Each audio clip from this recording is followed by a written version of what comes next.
messages qui on se dit ça ne nécessite pas une réponse, mais si, c'est très important. Likez des posts, soyez présents sur les plateformes, c'est ce qui permet entre guillemets de hacker le réseau social, parce qu'il y a beaucoup de gens qui vont dire oui, mais tous les jours je poste quelque chose sur Instagram, mais ça ne marche pas. Oui, ça ne marche pas parce que tu n'es pas sur la plateforme.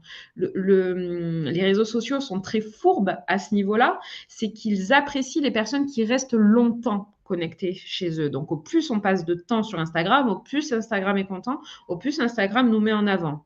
Donc, postez votre post, pas forcément tous les jours. Je pense c'est prouvé en fait que l'algorithme n'aime pas forcément qu'on poste tous les jours, mais tous les jours, au moins, soyez présents sur la plateforme, allez liker et commenter le maximum de photos et de vidéos de personnes que vous pouvez voir qui sont dans votre cible et qui sont voilà, qui peuvent parler à votre niche et qui peuvent être thérapeutes, qui peuvent être dans le bien-être, qui peuvent être dans la région, qui peuvent être pas très loin de chez vous et c'est comme ça que vous réussirez à développer. Voilà, j'espère qu'il n'y a pas eu de bug. On va pouvoir passer au moment de réponse à vos questions. Hop, je vais arrêter le partage d'écran. Alors, est-ce que vous avez des petites questions sur le développement d'activité, sur comment réussir à vivre du métier de naturopathe? J'espère que j'aurai été la plus complète possible. Alors, quel genre d'atelier proposer pour, par exemple, la digestion? Alors, tu en as plein que tu pourrais proposer pour la digestion. Déjà, tu peux prendre tout ce qui peut être gestion du stress. Tout ce qui peut être également alimentation, genre les petits tips à avoir pour avoir une bonne digestion.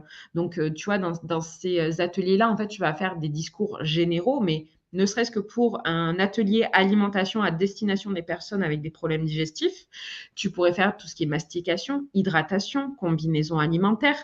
Pourquoi c'est intéressant de manger des aliments qui ne sont non raffinés et pourquoi c'est intéressant voilà, d'apporter des vitamines et des minéraux. Les modes de cuisson également. Pourquoi c'est intéressant de manger plutôt des légumes vapeur que des légumes cuits au barbecue. Alors, oui, tu as tout ce qui peut être alimentation, tu as tout ce qui peut être également donc gestion du stress, également tout ce qui peut être technique, massage, pourquoi pas, voilà, un petit atelier sur comment se masser le ventre avec telle huile essentielle, qu'est-ce que ça peut apporter, qu'est-ce que peut apporter le massage du ventre. Comment créer son persona en partant de rien afin de se spécialiser? Alors, c'est plutôt l'inverse. Tu choisis une spécialisation et tu vas pouvoir créer ton persona.